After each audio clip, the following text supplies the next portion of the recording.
Let's move on now to Ukraine. This is actually a much more serious situation that broke over the weekend. Let's go ahead and put this up there on the screen. Biden has now secretly given Ukraine permission to strike inside of Russian territory with U.S. weapons. This previously reversed more than 2 years of U.S. policy, and it was directly allowing Ukraine to strike inside of Russia using U.S.-provided weapons, including long-range missiles, which previously had been off-limits for the Ukrainians. The reason why the Ukrainians are begging for this is that they are suffering major defeats and reversals on the battlefield. Russia has already, just in the last several months, taken more territory than the entire Ukrainian counteroffensive that was supposed to materialize such incredible gains. I also want to make clear that the change in this policy does not apply to is not just U.S.-provided weapons being allowed to be used in Crimea. We are talking about Russian borders that have been well and long acknowledged by both the United States, by Ukraine, and the international community. The Ukrainians allowing this, Ukrainians pushing for this, again, because of their shortages of manpower and of their reversals on the battlefield, and the obvious lesson that in a war of attrition, which they are in and they committed themselves to, they are going to lose. And they are doing their absolute best to gamble as much as they can while basically trying to bring the United States into this war. And that is the most devastating part of this. And just to show you, what is life like in Ukraine? Why is this happening right now?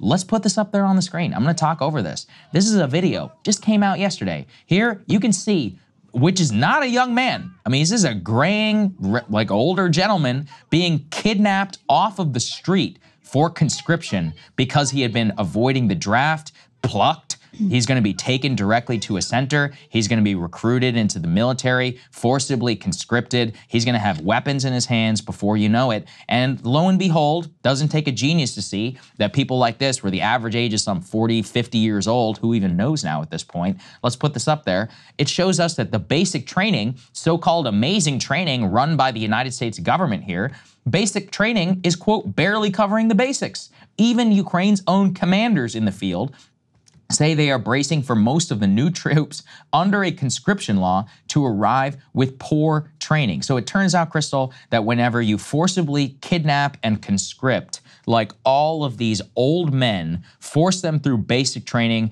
with subpar weapons, barely even knowing how to operate, knowing that they're likely marching to their deaths, that they are not going to be fighting effectively. So this is the most dangerous situation all around, and it has already revived the recent threats of tactical nuclear weapons.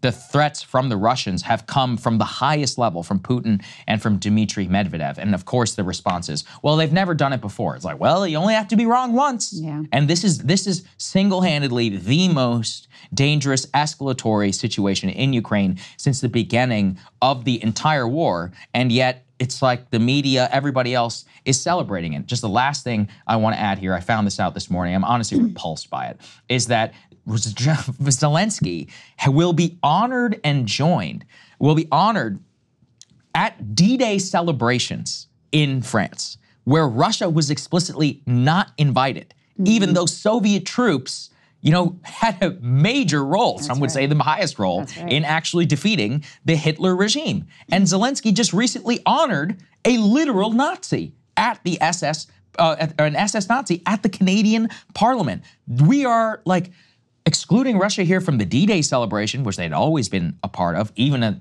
during the whole Soviet Union. The entire idea was, hey, yeah, we're not getting along now, but we came together and we beat Hitler. Let's at least celebrate a little bit of that and honor the men who died on that day. We're turning it into this repulsive game where we're looking at Ukraine as important as an occupied France in the 1940s. So all of the everything is set right now. From the NATO powers who want to put their troops inside of Ukraine, the Russians want to use tactical nuclear weapons. The Biden administration basically sleepwalking us now to this situation. And there's no outrage, in the American public because they don't really understand still the stakes. It's all just been, all the risks have been hidden from them and the truth about this conflict. It's just profoundly sad too. That video. I mean, it's just awful. Joe Biden is feeding Ukrainian men into a meat grinder out of political cowardice.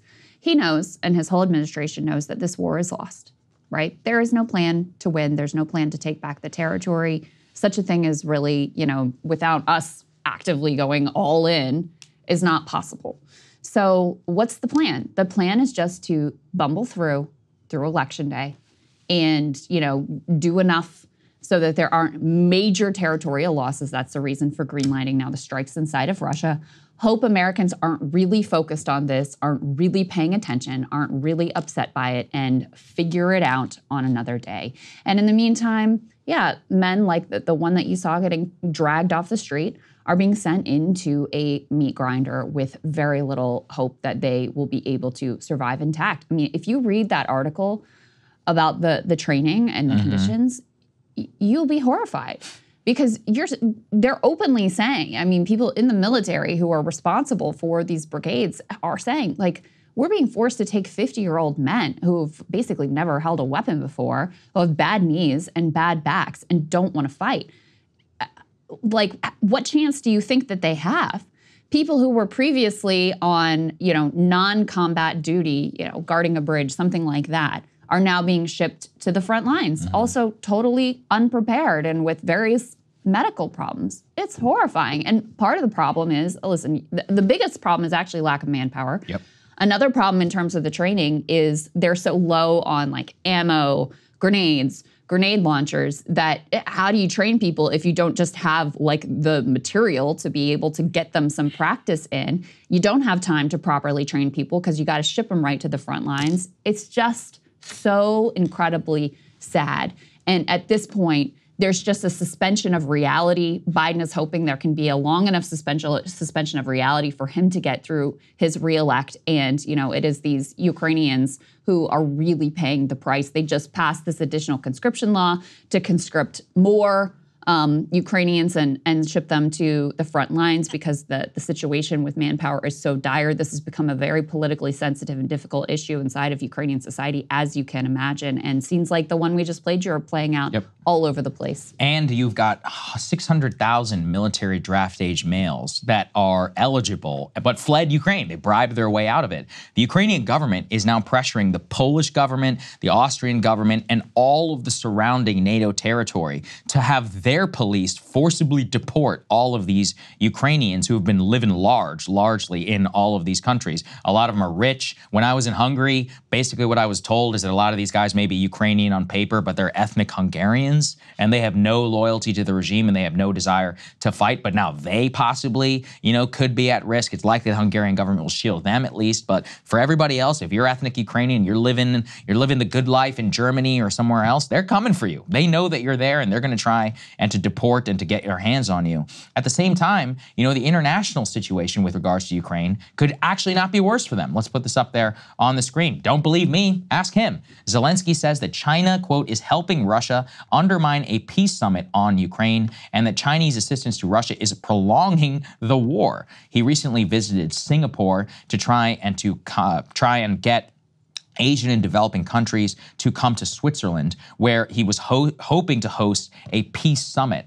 Basically, the goal of this peace summit is to get the entire international community to back the Western framework on Ukraine, which basically says Ukraine at the end of this war will take back not only all of its territory that Russia has taken since the invasion of 2022, but Crimea as well. And obviously, most people, including any reasonable person, thinks that's ridiculous and that's not going to happen. And the Chinese at this point have been not only propping up the Russians, but have been the major beneficiaries of this entire conflict. Russia is basically a vassal state to China today in terms of their trade, in terms of their financial system, and probably in terms of weapons. If things ever go south, they're definitely being helped in buying things from the North Koreans. So the point is that the great powers who are against the U.S. here in the conflict and against the West are basically undermining any attempt to try and put some Western-style framework in. So all of the momentum right now is with Russia. They've got the Chinese on their side. The Ukrainians are losing. We're getting increasingly desperate.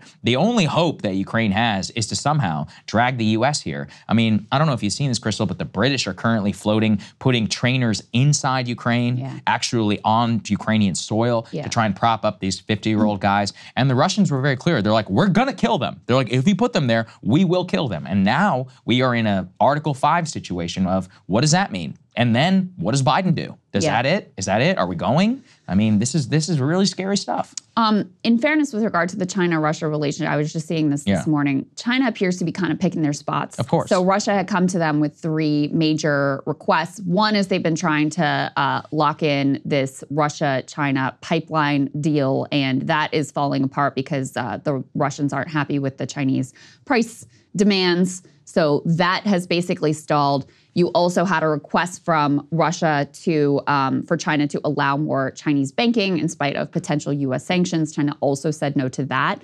It was only that third thing of like, well, just at least don't go to their little peace summit that they agreed to. So just to flesh out that picture with regard to China's support with Russia.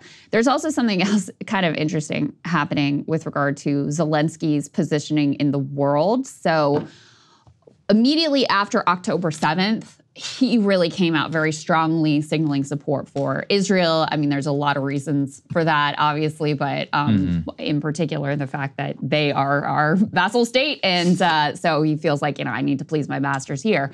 But as part of putting a lot of stock in this quote unquote peace summit that Zelensky is pulling together, he really wanted to attract a lot of the developing world. And there's a realization, number one, they're on a wildly different place with regard to Palestine than what we have signaled. So he has changed his messaging there quite significantly. And I think there also probably is a realization of like, it's very it really undercuts the U.S. Western narrative that our involvement with Ukraine is all about democracy and human rights, when we're so blatantly hypocritical when it comes to our support of Israel, and suddenly we don't care so much about human rights. We don't even really know what the words human rights means anymore when it comes to Israel. I think there's a realization that that has really undercut his position and his sort of moral standing and ability to make this case. So he has really changed his tune with regard to Palestine in an attempt to appeal to the developing world and potentially to keep from China from going even further along and even further in with Russia. So I thought that was kind of an interesting shift as well, because there's no doubt about it. Like our politicians on both sides of the aisle, a complete fealty to Israel has not served them in terms of their regard. In one sense it did though, because I don't know that their aid would have gotten through if they hadn't like locked it in with the Israel aid and used that in order to get those billions passed. But in terms of the focus and the energy around that and the just like diehard commitment to the Ukrainian cause, that has definitely been supplanted among the bipartisan elite in favor of being all in for Israel's genocide on Gaza. Well, because it's so obvious. You're like, oh, human rights and the ICC and Vladimir Putin is a war criminal. And then we're like, oh, hold on a second. Let's just change our tune on all of that. And like I said, I think it was BS in the first place, and that was this entire thing has been a foolish, errand. But we are all starting to see what it looks like whenever they get actually desperate. And as the desperation increases in Ukraine, all of us are far less safe. That's what we've always said, is that the worse things get for them or the better things get for them, ironically, that's actually whenever we're the most danger of getting into some sustained and tit-for-tat escalation that nobody could, or that we could see coming, but allegedly nobody in the establishment could actually see coming. It's just at every single turn, they choose escalation instead of peace. And so if there does come some major and broader conflict, it will be eminently predictable, and it will be the fault of the bipartisan establishment here in Washington. Hey, if you like that video, hit the like button or leave a comment below. It really helps get the show to more people. And if you'd like to get the full show ad-free and in your inbox every morning, you can sign up at breakingpoints.com. That's right. Get the full show, help support the future of independent media at breakingpoints.com.